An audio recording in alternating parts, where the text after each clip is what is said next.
Next unit अपन third पढ़ रहे हैं बच्चों, यूनिट थर्ड, अमेरिका की विदेश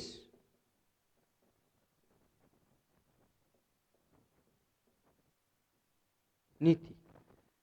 देखिए,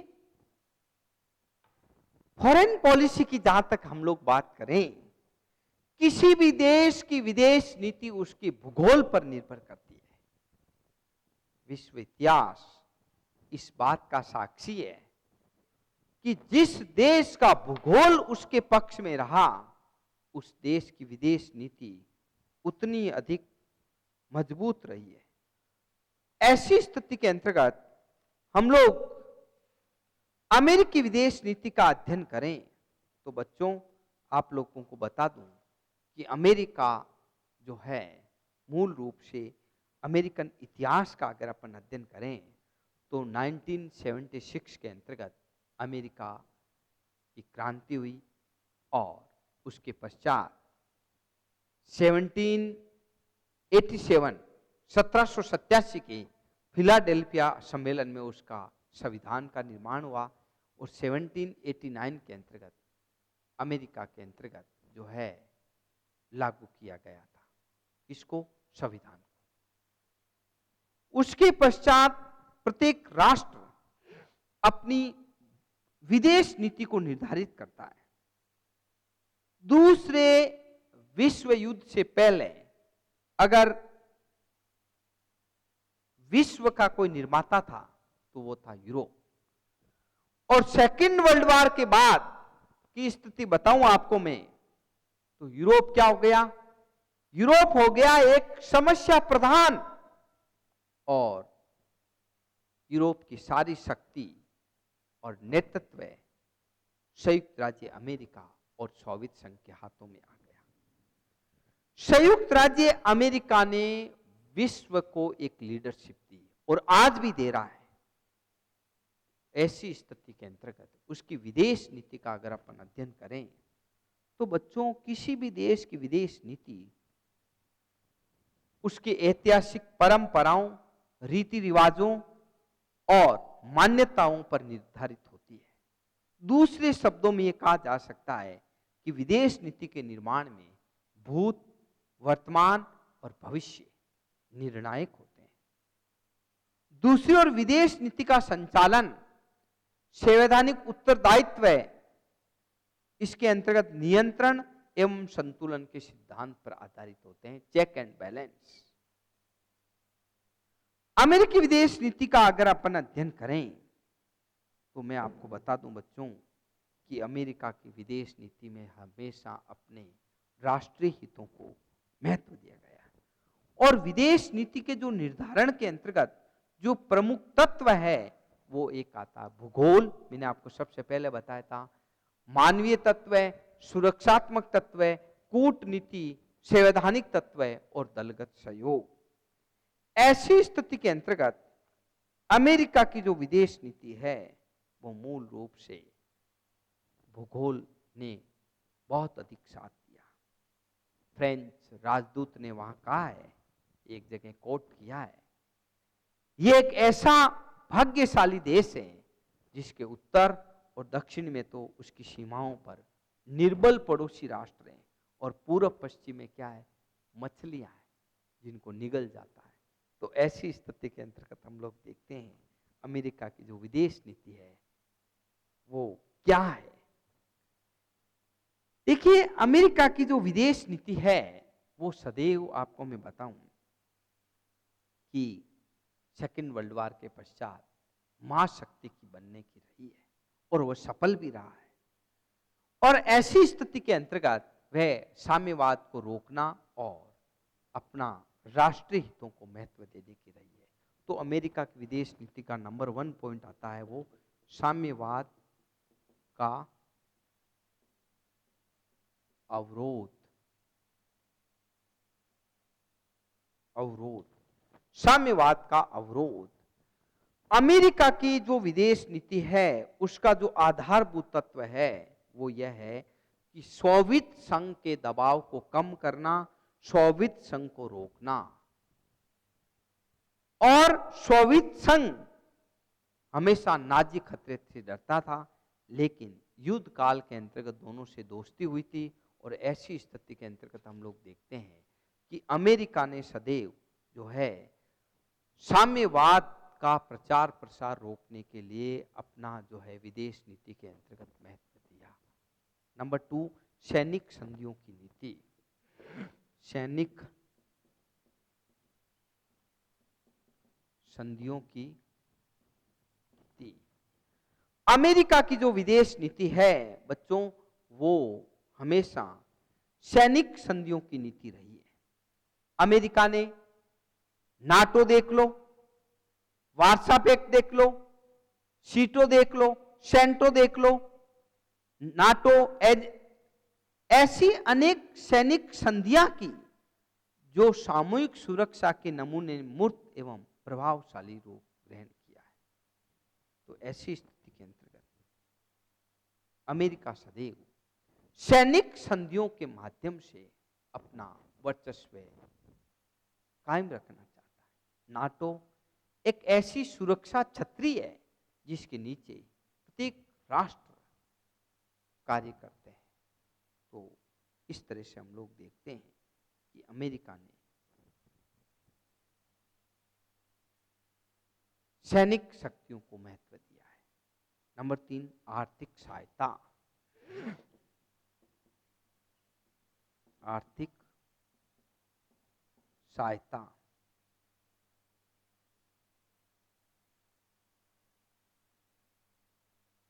आर्थिक सहायता की अगर अपन बात करें तो अमेरिका की विदेश नीति के अभिन्न अंग रहे हैं आर्थिक सहायता।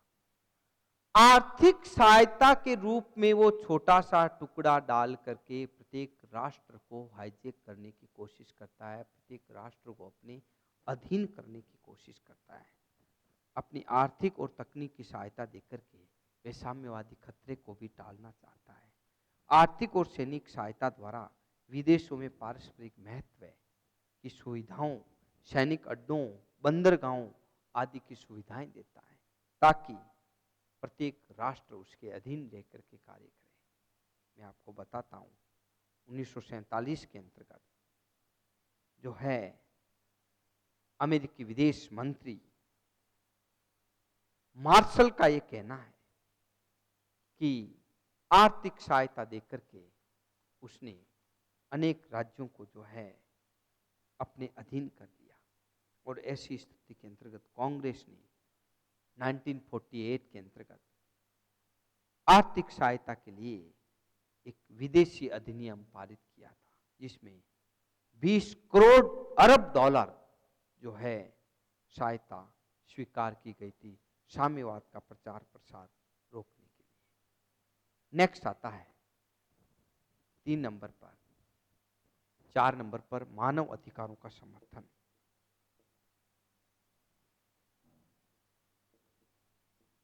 मानव अधिकारों का समर्थन। देखिए अमेरिकी विदेश नीति की प्रमुख विशेषता रही है सदैव वे मानव अधिकारों का हिमायती रहा है, समर्थन करता रहा है। और प्रशासन जो क्वार्टर प्रशासन है संयुक्त राष्ट्र संघ के अंतर्गत मानव अधिकारों की घोषणा की गारंटी देता है। ऐसी स्थिति में प्रत्येक व्यक्ति के साथ में जाति, भाषा, धर्म, लिंग के आधार पर अगर कोई भेदभाव होता है तो अमेरिका उसकी सुरक्षा की गारंटी देता है। तो ह्यूमन राइट का अगर कोई समर्थन करने वाला देश है तो वो है संयुक्त राज्य अमेरिका। नंबर 5, लोकतंत्र के नाम पर, लोकतंत्र के नाम पर पड़ोसी राष्ट्रों में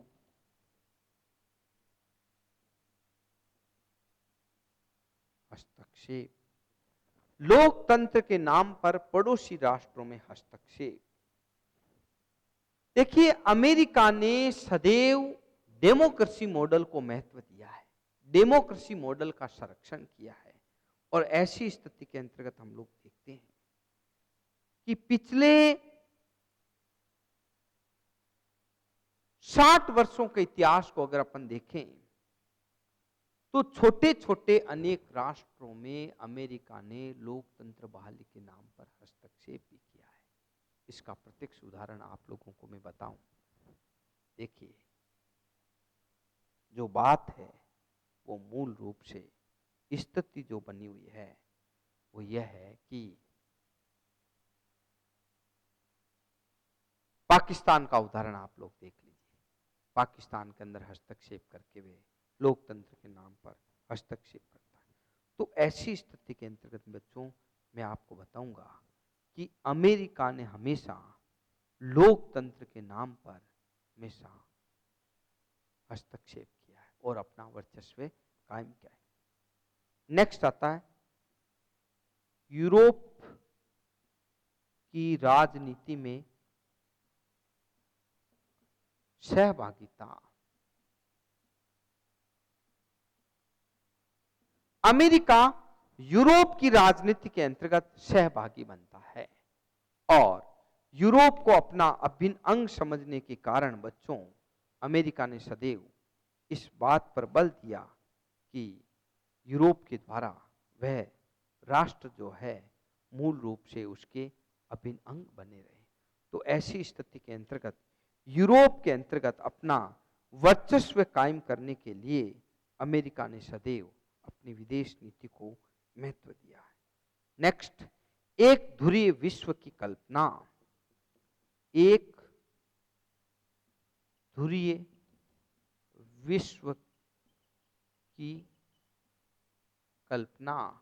अमेरिका ने अपनी विदेश नीति के अंतर्गत यूनिपोलर वर्ल्ड, एक ध्रुवीय विश्व व्यवस्था पर बल दिया है और अपना साम्राज्य कायम करने पर बल दिया है। और मैं आपको बता दूं बच्चों जानकारी के लिए, 1990 के अंतर्गत जब गल्फ वार हुआ, खाड़ी युद्ध हुआ और गल्फ वार के पश्चात 90 के पश्चात यूनिपोलर वर्ल्ड, एक ध्रुवीय विश्व व्यवस्था अगर कायम हुई तो आज आपको बच्चों बता दूं कि पिछले 10 और जो है 24 साल से विश्व का नेतृत्व अमेरिका कर रहा है और एक विश्व व्यवस्था कायम है। नंबर 8, संयुक्त राष्ट्र संघ पर वर्चस्व। संयुक्त राष्ट्र संघ पर वर्चस्व। अमेरिका का आज संयुक्त राष्ट्र संघ मुट्ठी में है। आज अमेरिका संयुक्त राष्ट्र संघ पर अपना अधिकार जमाए हुए है। तो ऐसी स्थिति के अंतर्गत बच्चों मैं आपको बताऊं कि संयुक्त राष्ट्र संघ भी आज उसकी मुट्ठी में कार्य कर रहा है। इसलिए जो अमेरिका है वो विश्व का महानायक बना हुआ है, विश्व का सरताज बना हुआ है। उसे कोई ललकार नहीं सकता, उसे कोई चुनौती नहीं दे सकता। तो ऐसी स्थिति के अंतर्गत जो अमेरिका की विदेश नीति है वो मूल रूप से अपना वर्चस्व कायम करने की विदेश नीति रही है। और ऐसी स्थिति के अंतर्गत हम लोग देखते हैं अमेरिका सदैव अपने वर्चस्व को कायम रखता है। अमेरिका अपने वर्चस्व के कारण ही जो है आज विश्व का जो है सरताज बना हुआ है। और इसीलिए आज आपको बच्चों बात बताऊं कि अमेरिका विश्व जो विदेश नीति है वो विश्व का पुलिसमैन बना हुआ है। उसे कोई ललकार नहीं सकता, कोई चुनौती नहीं दे सकता, क्योंकि उसकी विदेश नीति में सदैव राष्ट्रीय हितों को महत्व दिया जाता है और उसकी कथनी और करनी में अंतर है। अर्थात वो ह्यूमन राइट और लोकतंत्र की बात तो करता है, आतंकवाद को समाप्त की बात करता है, लेकिन विश्व के अंतर्गत जो आतंकवाद पनपा, पेंटागन और व्हाइट हाउस पर हमले हुए हैं उसका भी जिम्मेदार आज अमेरिका ही है। नेक्स्ट टॉपिक जो आ रहा है मेरा वो आ रहा है मूल रूप से रशिया की विदेश नीति, रूस की विदेश नीति। देखिए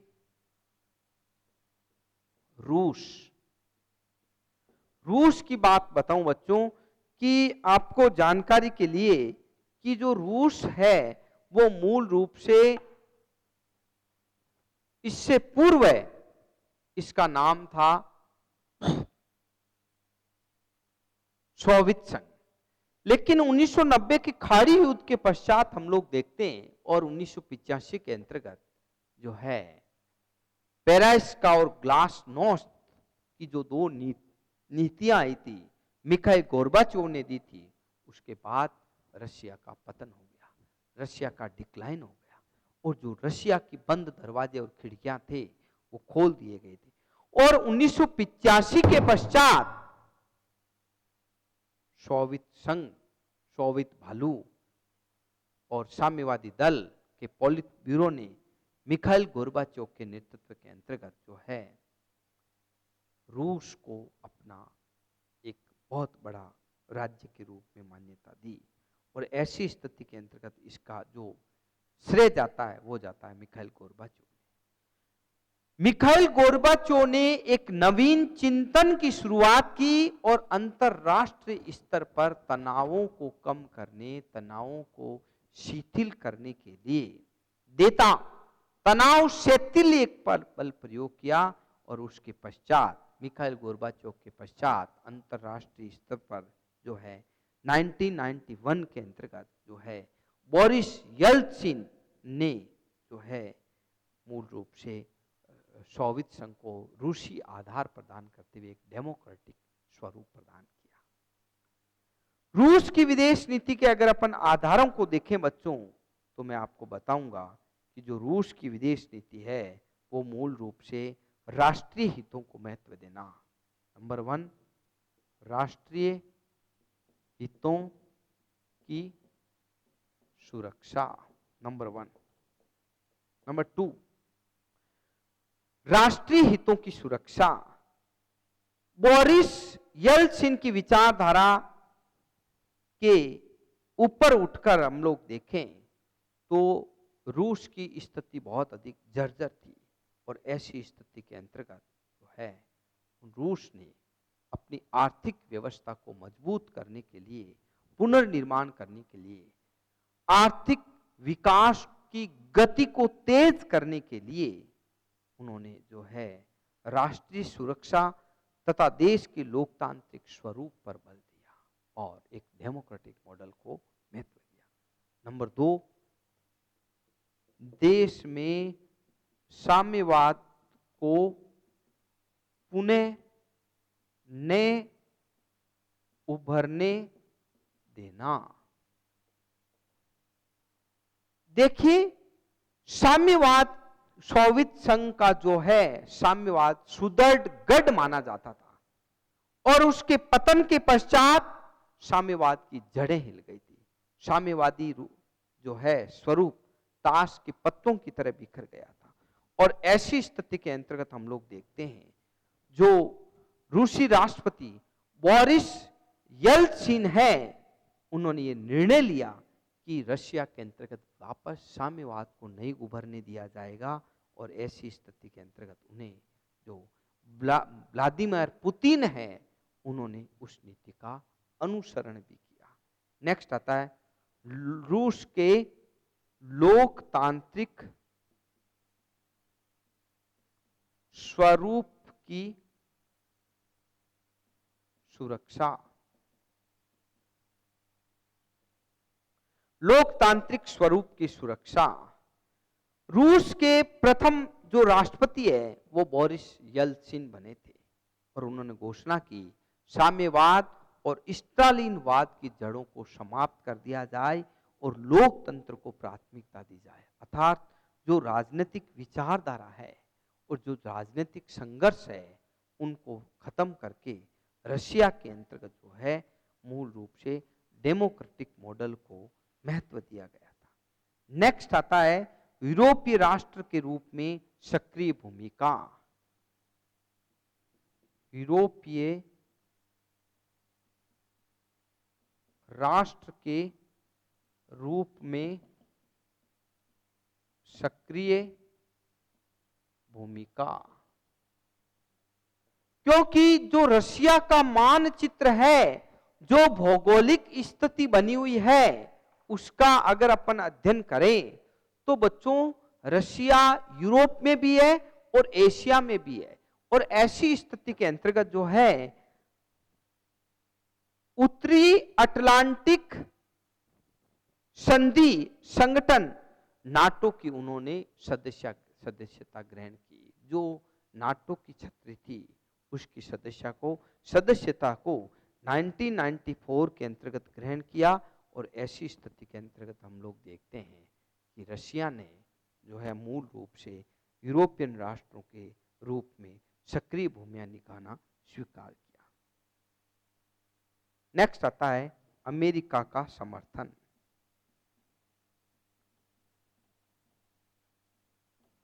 क्योंकि शीत युद्ध काल के अंतर्गत अगर कोई दुश्मन था तो वो अमेरिका था। और ऐसी स्थिति के अंतर्गत हम लोग देखते हैं कि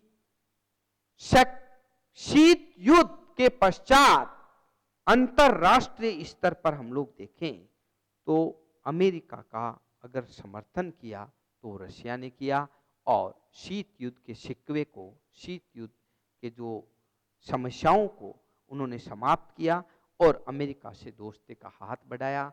और सोवियत रूस के राष्ट्रपति व्लादिमीर पुतिन के नेतृत्व में अमेरिका के सहयोग की नीति पर बल दिया जाने लगा और अंतरराष्ट्रीय मामलों में उसके साथ में किसी भी तरह का संघर्ष या टकराव किसी भी तरह का नहीं करने का भी प्रयत्न किया गया था। नेक्स्ट आता है सोवियत संघ के उत्तराधिकारी की भूमिका। सोवियत संघ के उत्तराधिकारी की भूमिका।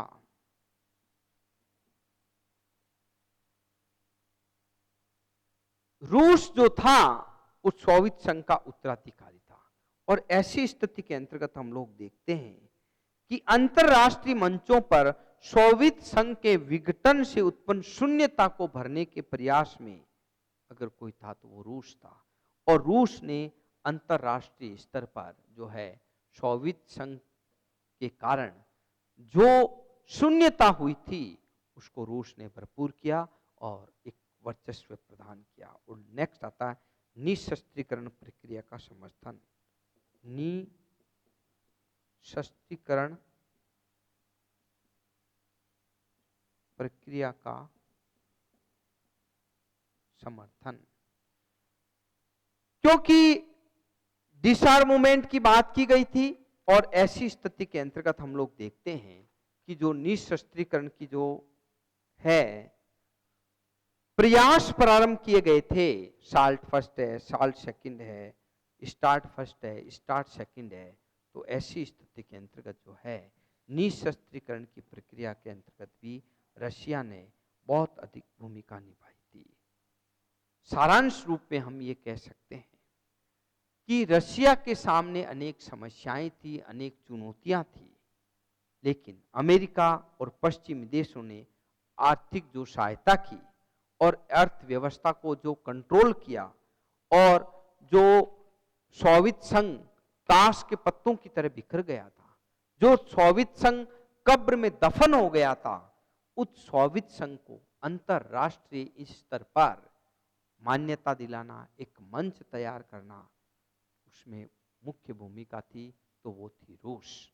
और रूस ने अपने आप को अंतरराष्ट्रीय मंच पर प्रतिष्ठित करते हुए एक महाशक्ति के रूप में उभरा। और आज यूरोप को जो है, अमेरिका और यूरोप को जो है रशिया के पास में इतनी ताकत आ गई है कि वो आज महाशक्ति के रूप में अपने आप को स्थापित कर पाया है। तो आज भले ही मैं आपको बताऊं कि अंतरराष्ट्रीय स्तर पर जो है मूल रूप से जो समाप्त हो गया हो कई तरह के, लेकिन जो रशिया की बात है, सोवियत संघ समाप्त हो गया, लेकिन रशिया आज अंतरराष्ट्रीय स्तर पर अपनी प्रतिष्ठा कायम किए हुए हैं।